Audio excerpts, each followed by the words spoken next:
Boat is back. Hunter Song Suho is back. Season 2 na mga lods, at this time, walang atrasan. Matapos ang lahat ng laban, pagsubok at pagtataksil sa nakaraang season, akala natin tapos na ang lahat. Pero ngayong season 2, mas magiging mabangis, mas magiging magdugo ang laban sa pagbabalik ng ating bida na si Hunter Song Suho. Dito na mag-uumpisa ang totoong bigmaan, mga bagong kaaway. At sa unang kabanata pa lang, haharapin na niya ang isang matinding kalaban na matagal nang naghihintay at isang anino mula sa nakaraan ang lalabas muli, handang maghasik ng kaguluhan. Ito na ang simula ng mas mapanganib, mas malupit at mas epic na yugto ng ating kwento. At huwag na nating patagalin pa. Let's go! Nagsimula ang chapter na ito kung saan nagkaroon ng napaka-massive na dungeon break na makikitang nagkalat ang mga patay na mana bust at nagkaroon ng pagwasak sa mga gusali. Biglang sumulpot ang isang napakalaking green salamander. Ngunit bigla na lamang nabasag ang panga nito at napasukan ng dugo ng ito ay tinamaan ng lumilipad na bato na binalutan ng mana. At heto na nga mga lods, nag-unleash ng napakatinding sipa ang ating bida na wala nang ang iba kundi si Songso na parang naka-guard mode. Bumaon ng binti ang ating bida sa mukha ng manabis to the point na nagkadurog-durog ang ngipin nito. Kung kaya't matapos bumagsak ang manabis, casual na naglalakad itong si Soho na napaisip na hindi man lang niya maiintindihan kung gaano na nga ba siya kalakas ngayon kung ang lahat ng manabis ay kaya niyang patayin in just one hit. Napatingin si Soho sa gilid at dito yung nakita niyang tatlong hunter na pinahiram niya ng shadow item na talagang nakipagsabayan sa pakikipaglaban against beast monster. Seryosong nakipaglaban ng isang hunter. At sinabi niya na mula nung nagkaroon siya ng black armor, naging magaan ang kanyang katawan. At sa tulong nito, kaya niya na ring pumatay ng monster na makikitang lakas ang loob na inunahan ng hunter ang manabi sa pag-atake. Napangiti na lamang si Sun na sinabi sa sarili na ang makitang maganda naman ang naging laban nila against beast monster, mukhang hindi niya na kailangang tumulong pa at parang pinapalakas ng shadow item ang mga stats na siyang nagpapalakas din talaga sa mga hunter. Itinon ng ating bida ang kanyang kamay sa manabis na pinatay niya at binanggit ang salitang arise. At dito ipinaliwanag na ang skill na nauten niya sa recent job change quest ay ang shadow creation. Isang skill na nag-aalaw sa kanya na gumamit ng shadow to create item. Ipinaliwanag ni Soho na kinuha niya ang mga material na nakita niya mula sa Shadow Soldier information at ni-recreate niya ang kanilang form sa pamamagitan ng pag-disassemble at muling pagsama-sama nito or putting back together. Binuksan ni Soho ang kanyang mga mata at dito ipinakita na matapos niyang i-extract ang mana beast ay agad niya itong ginawang shadow item with full sleeve armor gauntlet na may kasama pang armor belt. At ang unang item ay isang Naga Warrior Shoulder Guard na isang rare grade item na may plus 28 for defense at plus 25 for attack. Sa kabila naman ay isang Naga Warrior Gauntlet, isang common grade item na may plus 55 for attack and plus 4 na for strength. At si Naga Warrior Built naman ay may plus 20 defense and plus 4 na agility, isang rare grade item. Naisip ni Sok na bawat item na nilikha niya ay mayroong iba't ibang grade. Ang armor na inisip niya lang ay naging rare grade. Ngunit ang gauntlet na pinilit niya talagang gawin upang malikha ay nag-turn into common. So ibig sabihin na kailangan niya pang gumawa ng item mula sa material mula sa Shadow Soldier para lang maging high grade ang isang shadow item. Ipinakita ang status window ni Soho. Siya ngayon ay nasa level 42 na may class na isang irregular white shadow na may titulong The One Who Overcame Adversity. May mga active skills din si Soho. Ruler's Authority, Shadow Extraction, Storm Slash, Shadow Creation, Shadow Item Contract at Store Shadow Item. Isang skill na exclusive lang sa kanyang job na irregular white shadow, at ipinaliwanag na ang shadow item ay may store sa pamamagitan ng pag-absorb ng user at maaaring muling tawagin at i-absorb ang mga nakastore na item anumang oras at sa ngayon wala pang shadow item na na-store si So at mayroon pang isang skill si Soho na exclusive for his job, ang shadow item. Contract. Kapag binigyan ng skill user ang shadow item ng isang unique na pangalan, isang item na may hero grade pataas, ito ay magiging weapon na maaaring mag-level Up at ang skill user lang ang pwedeng magsuot sa shadow item na ito. Kung kaya't dito naisip ni Soho na ang ibig sabihin pala nito na kailangan nyo ng shadow item na mayroong hero grade o mas mataas pa para magkaroon ng skill contract. Pero itong Job Jin's title, ano kaya ang ibig sabihin nito? Hindi man lang naging white ang shadow niya na makikitang. Mayroon na namang manabis na sumalakay toward sa ating bida. Ipinakita na may naglalakad papunta sa pinaka-edge na tuktok ng gusali kung saan bigla itong tumalon at pasimpleng naglanding sa ulo ng Green Salamander na sobrang lakas na hindi lang ulo ang nawasak kundi pati ang ground. At ito nga ay wala nang iba kundi ang Apple of Irem na nagtatago sa pangalang Park Dugan, isang estrang hunter from Green Reaper Guild. Kaya nagulat nga ang ating bida at kaagad naghanda na baka isang kalaban ng bigla na lang dumating. Napangiti lamang ang Apzel at kinuha ang mga naduroj na bato sa R habang ang mga natitirang salamander ay sabay na umatake papunta sa kanya at dito'y bigla niyang binanggit ang salitang amplification na makikitang parang umiilaw na one for all ang nasa kamay ngayon ng Apzel Opherium at pasimpleng inihaji sa mga batong may naka-amplify na kapangyarihan na nanggaling sa kanya. Kung kaya't nagulat na lamang si Soho pati ang mga hunter na nasa likod ng nakitang pinatay lang. Naman ito ang lahat ng monster all the way in just one hit gamit lang ang mga maliliit na bato. Nagkatinginan ng dalawa at napasmile nga ang Puzzle Opherium sa ating bida. Ngunit seryoso lang si Soho na para bang may duda siya sa hunter na ta. Pagkatapos ipinakita sa TV ang live broadcast ang nangyaring kaganapan sa dungeon break na makikitang napaluhan na napatulala itong si Eugene Hu.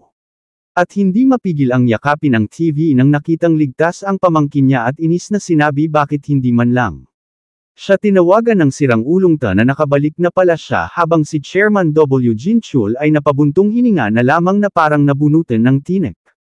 May tumawag ka Jinchul at ito nga ay si Hunter Choi Jung inatanong kung nakita ba nito ang broadcast.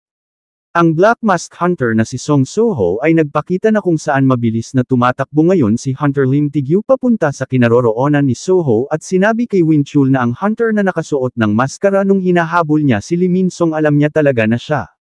Yun si Song Soho na napawikang tatawagan ko ngayon si Hunter Park din upang mag-request ng restrainment and extraction. Kaya napasigaw nga itong si Winchul na hindi mo pwedeng gawin yan dahil hindi ka pwedeng gumamit ng forceful methods dahil wala tayong ebidensya kung si Hunter Soho ay isa talagang kriminal. At dito ipinakita ang mga nanlilisik na mata ni Lim Taego na namumuot ang galit na napasabing kung ganun bakit niya tinatakpan ng mukha niya. Alam kong siya ay isang kriminal na siyang konektado sa Stargas at siya ang pumatay kay Lin Song.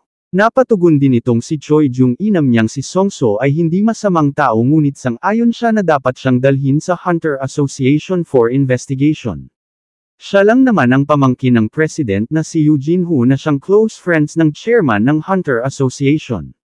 Kung kaya't parang napabiest mode ng saglit si Wajen Chul narinig ang sinabi ni Choi Jong-in at dagdag pa nito na tumulong siya sa her association dahil naniniwala siyang isang makatarungan ng chairman nito. Kaya sana gawin mong tama ang desisyon at hindi na nakapagsalita pa si Wajen Chul. Nakatanggap ng tawag si Park Jen at napasabing, "Yes, sir, nasa harap ko siya ngayon." Habang si Soho ay pasimpleng ini-release ang kanyang shadow armor at napaisip na ito yung bagong estrang counter na si Park Dujan. Bakit ngumingiti ito sa kanya? Tinawag ni Park Dujan ang pangalan ni Soho at sinabi na ang Guildmaster ng Grim Reaper Guild ay tumawag sa kanya at sinabing dalhin daw kita sa Hunter Association. Kaya napatanong ang ating bida anong Grim Reaper. At saka hindi naman siguro siya scouted ng Hunter Association. Wika ni Park din ang makita kang lumitaw sa harap ng maraming tao ay mukhang wala kang kaalam-alam na kasalukuyan kang wanted sa pagpatay ng Vice Guildmaster na si Lee Min-song at charges regarding sa Stardust distribution kaya nagulat nga ang ating bida nang nalamang siya pala ay isa ng wanted at umapaw na nga ang matinding mana ng Apzel Opherium na napasabing mukhang sa tingin ko mas mabuting sumama Ka na lang sa akin para wala nang gulig lang pamagat na ang tatlong hunter at ipinagtanggol si Soho na napasabing teka muna hindi namin naiintindihan pero tinulungan niya kami na sigaw naman ng isa ito ay isang malaking pang-aabuso biglang sinabi ni Soho na okay lang sa kanya at salamat na lang sa tulong at sinabi kay Park Doo-jun na siya na mismo ang pupunta sa Hunter Association dahil plano naman talaga niyang pumunta doon na sagot naman nitong salamat naman kung ganun hindi makapaniwala ang tatlong hunter kung gaano ka mapagbigay ang binatang hunter na ito dahil binigyan sila ng weapon at armor. Ngunit bigla na lamang itong naglaho at sinabi ni Soho, pasensya na kayo. Kailangan kong kunin ang shadow ko. At ipinakita ang status window ng ating bida na nagkaroon na siya ng 14 na item out of 40 sa kanyang store shadow item. At napaisip na mukhang maganda ngayon kaysa dati dahil kaya niya nang ma-store ang shadow niya. Samantalang parang bowl ang crystal ang mga mata ng Absol nang nakita si Sohang. Umaapaw ang matinding shadow realizing na sobrang iba na ang aura nito kaysa dati. Kaya napatanong siya sa sarili kung ano nga ba ang nangyari sa kanya recently para maging ganito kalakas. At ang probability na gagana sa kanya ang star fragment ay bumaba na. Kaya kailangan nilang i-develop ng maigi ang star fragment upang ang lahat ng Estrang Hunter ay magiging believers. At habang naglalakad ang dalawa, napatanong siya kung dapat ba siyang manatiling nasa malapit ni Soho hanggang sa makaabot sila sa Hunter Association. Biglang, nagring ang cellphone ng tatlong hunters at napawikan na lamang sila na ano na naman ang napakatinding babala at napagtanto nila na ba ang Juan Correctional Facility ay para sa mga awakened criminals na nakagawa ng heinous crime at dito nila na-realize na nagkaroon ng malaking breakout sa kulungan ng mga awakened criminals at mukhang dahil ito sa Stardust. Kaya bigla na lamang napahinto sa paglalakad si Soho at napasabing kailangan nating pigilan ang mga nakatakas. Nasagot naman ni Park Doo-jun, may mga hunters na nakasign doon at kailangan na nating pumunta sa Hunter Association. Wika ni So na kung ang mga nakatakas ay nakagamit ng Stardust ang mga hunters na nandoon ay hindi sapat. At sinabi ni Park Doo-jun na kung hindi pupunta si Soho well magkakagulo sila na makikitang napatransform na nga itong si Soho na napasabing yun na nga ang gulo eh. Napatitig si Park Jen kay Soho na nakita niyang nag-transform ito na parang hybrid beast gamit ang band skill. Kaya sinabi na lamang niyang sasabihin na lamang niya na ginawa niya. Ang lahat ngunit hindi siya nagtagumpay. Kaya nagpasalamat ang ating bida at sinabi na pupunta na lamang siya sa Hunter Association mamaya pagkatapos dito. Kaya kaagad nag-say goodbye ang ating bida at umalis na parang kidlat na pangiti nga itong si Park Doo-jun na parang na-intriga siya dahil isa din itong magandang pagkakataon para sa kanya para makita si Soho kung gaano na ito kalakas. Pagkatapos lumipat ang Agzina sa GSON Correction Facility at dito ipinakita na walang kaawa-awang pinatay ang mga prison guards at parang sinunog ang buong facility at nawasak ang napakalaking pader, at dito ipinakita ang color electronic cuff na may mga matutulis na mana stones na nagawa nilang tanggalin, ipinakita ang isang inmate na nasa itaas ng nawasak na pader. Sinabi niya na nakuha lang naman nila ang gusto nila gamit ang kapangyarihan na ibinigay sa kanila matapos ang Catalysm.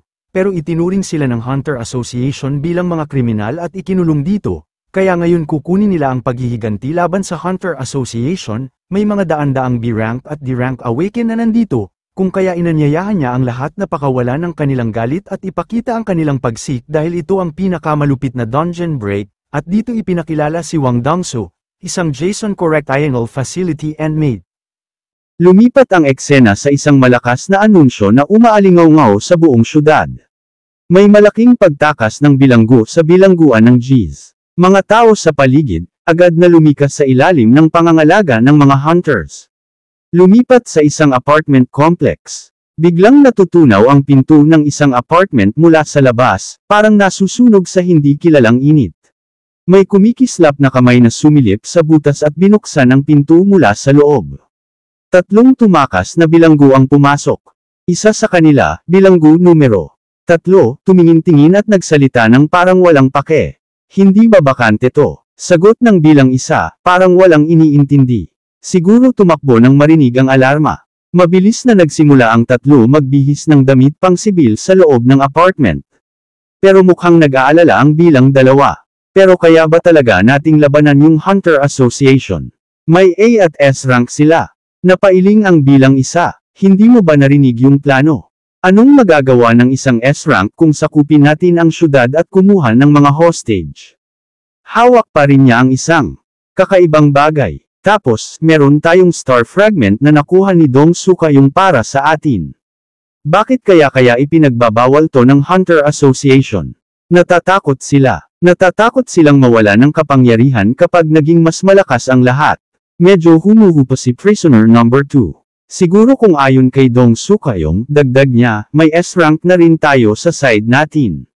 Samantala, si Prisoner number 3 ay nag-iikot sa mga cabinet. Hoy, dito ka. Ang daming alak dito, parang ginto. Sigaw ni Prisoner number 1 pabalik. Seryoso, kailangan nating tapusin na at umalis na. Pero yung number 3 ay hindi nakikinig. Pero 30 taong gulang na Mikalan mo to, yun ang napansin ni Preso number 2. Grabe, ang halaga nun ay libo-libo. Hindi ko pwedeng baliwalain to, di ba? Pero hindi sila nag-iisa. Sa loob ng aparador, may natatakot na batang nagtatago, tahimik na pinapanood ang lahat ng nangyayari. Bulong niya sa sarili, kailangan ko silang i-report agad. Nagsimulang mag-type ang bata sa kanyang phone. Bigla, lumaki ang mga mata niya sa takot. Preso number, nahanap na siya ng isa. Lumapit siya na may baluktot ng ngiti. Nagbago ang eksena. Isang dagat ng apoy ang kumalat sa buong syudad. Sa bubong, may lalaking malamig ang tingin habang pinapanood ang lahat. Sa ibaba, nagtutunggali ang mga tumakas na preso at mga manghuhuli. Isang preso ang marahas na nagtusok ng kutsilyo sa dibdib ng isang manghuhuli. Lumipat sa bagong tauhan, si Hwang Dong-suk, isang C-rank na takas, nakatayo sa tuktok ng gusali. Nakatingin siya palabas, nakangisi. Ang ganda ng tanawin. Ngumiti siya ng nakakatakot. Sa isang salita lang mula sa akin, pati mga high-grade na preso nag-aalsa na. Ganyan ang kapangyarihan ko, ako si Hang Dong Suk Have. May boses na nagsalita sa likod niya. Tara na habang binibili tayo ng mga takas ng oras. Napaikit si Dong Suk, nakaungol. Huwag mo akong turuan lalo na't alipin ka lang ng kapatid ko. Pero inayos siya ng lalaki. Hindi ako tauhan ng kapatid mo. Inatasan ako para kunin ka, isang C-rank awakener na nasa abroad. Lumabas na si Kung Tesek, isang B-rank awakener. Napasama ang mood ni Dunggok. Hinawakan niya si Kung Tesek sa kwelyo ng galit. Sabi mo B-rank ka, di ba? Minamaliit mo ba ako? Sa akin din. Dahil lang mababa ang rank ko. Naginis si Tik sa loob, nagpapakamatapang pero duwag lang pala na hindi man lang nakain ng star fragment dahil takot siya sa side effects. Biglang dumaan sa isip ni Tik ang isa pang idea. Patayin ko na lang ba siya? Bumalik sa alaala niya. Minsan, direktang kinausap siya ng nakababatang kapatid ni Dong Su, hinamon ang samahan ng mga hunter. Wala akong pake. Excuse lang yan para magsimula ng gulo yung mga preso. Basta ilabas mo lang ang kuya ko. Yang kalat na yan, at para sa akin, dito na nagtatapos ang komisyon mo. Tumindi ang tono niya. Alam mo ang magiging epekto kung mabibigo ka. Oo, ngayon, sa kasalukuyan, sumagot si Dong ng matalim kay Tatek. Sasagutin mo ba ako? Tik, na ngayon ay mas maingat na, ay huminahon. Hindi ko kayang magkaroon ng kaaway na S-rank. Sa wakas, pumayag siya. Oo, gagabayan kita ayon sa gusto mo. Nagpalit ang eksena. Dama po ang isang helicopter sa bubong ng isang gusali. Sa loob, nakita natin si Woo Jin at Cho Jong-un na bumaba. Unang nagsalita si Cho Jong-un. Akin ito. First time tayo na ipadala sa laban kasama ka mula nung cataclysm. Tumingin pabalik si Woo Jin Shil at sagot, seryoso, hindi ko kaya na puro manood na lang habang nasasaktan pa ang mga sibilyan. Tinanong ni Cho Jong, anong nangyari sa mga gapos ng mga preso? Ipinaliwanag ni Woo Jin Shil, may sumira sa admin center ng bilangguan.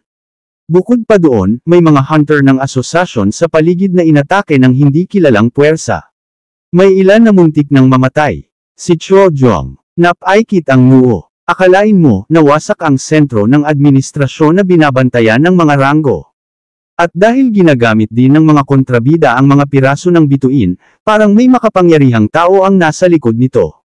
Bigla na lang lumitaw ang isa pang tao. Si Lim Teo. Akala ko nga, may pinunong nga sa likod ng insidenteng ito ng mga kontrabida. Kinilala siya ni Woo Jin Shil. Nandito ka pala. Salamat sa pakikipagtulungan. Kasama ni Hunter Lim Tai si Park Do-jeon na tahimik na nagmamasid. Nagpatuloy si Lim Tae-woo, tumanggi si Suho na sumunod sa tawag ng samahan. Nabulabog si Jin Chel kay Suho. Nagpatuloy si Tae-woo. Mukhang umalis siya na sinabing pupunta siya sa G's prison.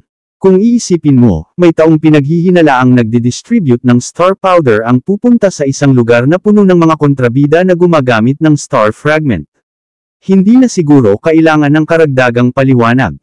Hindi siya tumigil doon. Malamang simula pa lang nung unang lumabas siya na nakamaskara, balak na niyang patayin si Lee Minit-sung. Ginawa niya lahat yan para takpan ang sariling mga krimeng may kinalaman sa pamamahagi ng star powder. Lalo na't isa siyang peking ranker na itinatago ang totoong galing niya. Ituturing ko siyang malaking banta, isang kontrabida. Ganon ko siya titingnan. Kaya nga sumasali ako sa paglipol ng mga kontrabida. Taas boses na protesto si Woo Jin-sho. Wala namang paraan para makumpirma na si Hunter Sung Suho ay pumunta nga sa Jessen para tumulong. Pumasok si Cho Jong. Bigla siyang nawala ng ilang panahon, tinanggihan ang tawag ng Hunters Association, tapos bigla na lang lumitaw sa Jessen. Hindi pa rin ito maipaliwanag kung bakit tinatago niya ang rank ng kanyang pagkagising hanggang ngayon. Dahil hindi natin maintindihan ang kanyang mga motibo, mas ligtas na ganito na lang. Treat siya na parang kontrabida. Muling tumaas ang boses ni Gentile, gulat at hindi makapaniwala. Kahit ikaw pa, Hunter Choi Jong-un. Habang nakikinig si Park Do-jeon sa usapan sa gilid, iniisip niya sa sarili, hindi ko talaga kaya harapin ang mga Shanks ngayon. Talagang hindi ba napaghandaan ni Sun So na mangyayari to? Patuloy ang pag-iisip niya, akala ko mahirap kumalat ang star fragment matapos ipagbawal ng Hunters Association ang star powder.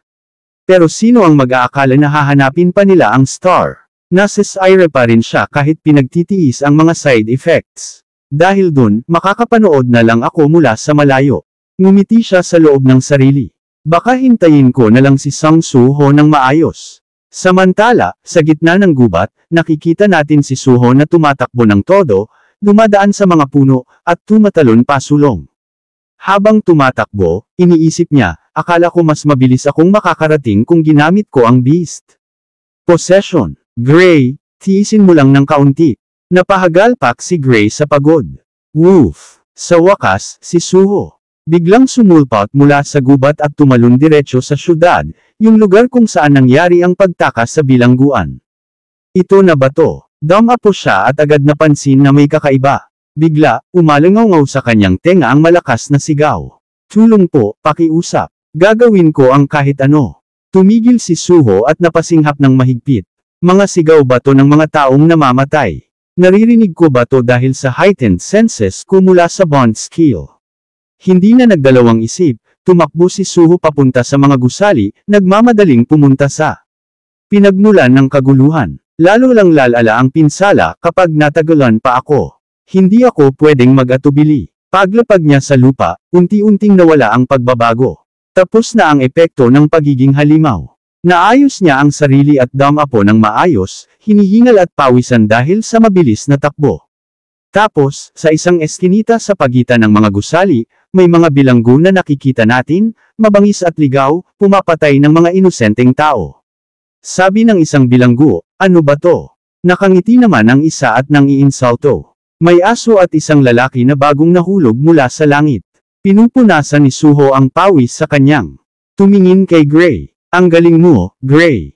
Arf! Sagot ni Gray na pagod na pagod. Lumapit si Suho. Simula ngayon, ako na ang bahala dito. Isang preso ang tumingin sa kanya ng may pagdududa. Mangangaso ka rin ba? Dagdag pa ng isa na may pang-aalipusta. Anong magagawa mo kung halos mawala ka na sa malay? Pero bago sila makagalaw, biglang pinabagsak ni Suho ang isa sa kanila sa lupa. Natigilan ang iba. Ha! Kinikimkim ni Suho ang ngipin at malamig na sabi. Kung nakatakas kayo sa kulungan, dapat tuloy-tuloy na kayo sa pagtakas. Bakit ngayon ka pa? Sinasaktan niyo ba yung mga tao? Pinipisil niya yung mukha ng isa sa mga preso tapos nagbabala. Wala akong masyadong oras, kaya isang beses lang to sasabihin ko. Dalawang choice kayo. Sumabog ang aura ni Suho. Kumapit ng mahigpit ang mga kamao niya. Bumababa ang boses niya ng medyo tahimik. Pwedeng mapatay kayo o sumuko na lang. At dito lang nagtatapos ang chapter na ito mga lods. Huwag mo sanang kalimutang mag-like, comment at mag-subscribe sa ating YouTube channel mga lods. Salamat!